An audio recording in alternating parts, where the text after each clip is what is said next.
আলহামদুলিল্লাহ, বাংলাদেশের মাটি, পানি, আবহাওয়া, আলো, বাতাস পুরাটাই কৃষির উপযোগী একটি পরিবেশ, যার কারণে বাংলাদেশের মানুষ শতভাগ কৃষি নির্ভরশীল। এই বাংলাদেশ যে শতভাগ কৃষি নির্ভরশীল দেশ, তার একটা দৃষ্টান্ত হচ্ছে আমার এই ছাদ বাগান। অর্থাৎ ছাদ বাগান বলতে কি, আমার এই ছাদ, বাসার যে ছাদ, এটা 6 তলা। 6 তলার উপরে লক্ষ্য করে দেখলাম যে বাসার এক কোণায় হলো বটের গাছ এখানে হয়েছে, অথচ এই বটের গাছটি কিন্তু আমরা রোপণ করি নাই এবং এখানে কোনো মাটিও নেই, মাটিবিহীন বটের গাছ এখানে হয়েছে। বটের গাছটি কোথা থেকে আসছে?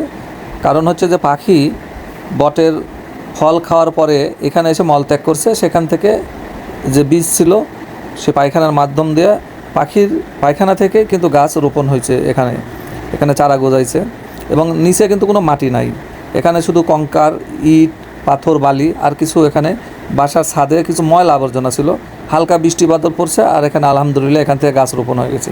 এরই প্রমাণ যে আমাদের দেশে আবহাওয়া, মাটি, পরিবেশ সবই, রোদ, আলো, বাতাসই একেবারে শতভাগ আমাদের কৃষির জন্য উপযুক্ত একটি পরিবেশ, যার কারণে বাংলাদেশের মানুষ শতভাগ কৃষির উপর নির্ভরশীল এবং কৃষিভিত্তিক বাংলাদেশ।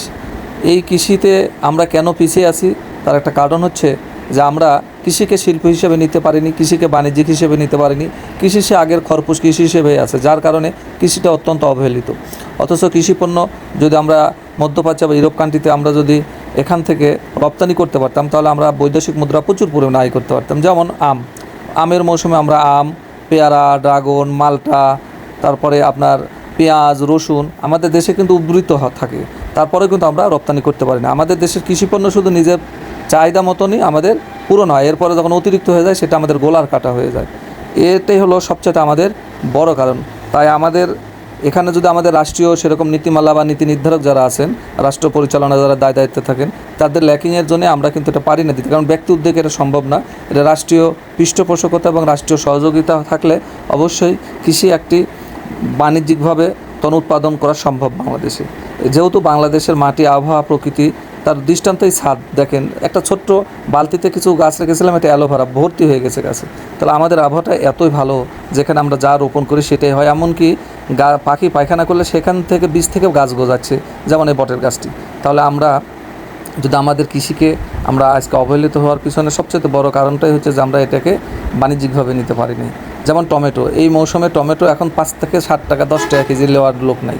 অথচ এই টমেটো যদি আমরা বিদেশে রপ্তানি করতে পারতাম, তাহলে প্রচুর পরিমাণে কিন্তু আয় করা সম্ভব। কিন্তু কারণ বাংলাদেশে যেভাবে ফসল হয় অন্যান্য দেশে এভাবে ফসল হয় না, কারণ বাংলাদেশ 6 ঋতুর দেশ, অন্যান্য দেশ শীতের দেশ, সেখানে কিন্তু আসলে ফসল এভাবে হয় না। তাদের দেশে কিন্তু অন্যান্য দেশ থেকে বিভিন্ন জায়গা থেকে তারা কিন্তু আমদানি করে নিয়ে তারা তাদের চাহিদা পূরণ করে, কিন্তু আমরা পারি না আমাদের দেশের পণ্যটা আমরা বাইরে দিতে। কারণটা হলো আমাদের বাধাই হলো রাষ্ট্রীয় পৃষ্ঠপোষকতা এবং আমাদের সেই সুযোগ সুবিধা থেকে আমরা বঞ্চিত কৃষকরা, যার কারণে কৃষকের ঘর থেকে আর কেউ কৃষক হতে চায় না। কারণটাই হলো এটা। তাহলে আগামী দিন কৃষকের ঘর থেকে যদি কৃষক তৈরি না হয়, তাহলে আমাদের এই 18 থেকে 20 কোটি মানুষের মুখের খাদ্যের যোগান কে দিবে? আসলে এই ভাবনা আমাদের কারোর ভিতরে নেই, যার কারণে আমাদের সচেতনতা আমাদেরকে এখন থেকে হতে হবে, তবেই আমরা এখান থেকে সফলতা পাবো। তো সবার সুস্বাস্থ্য দীর্ঘ কামনা করি। আমাদের চ্যানেলটি আপনারা লাইক এবং সাবস্ক্রাইব করে আমাদের সাথে যুক্ত থাকুন।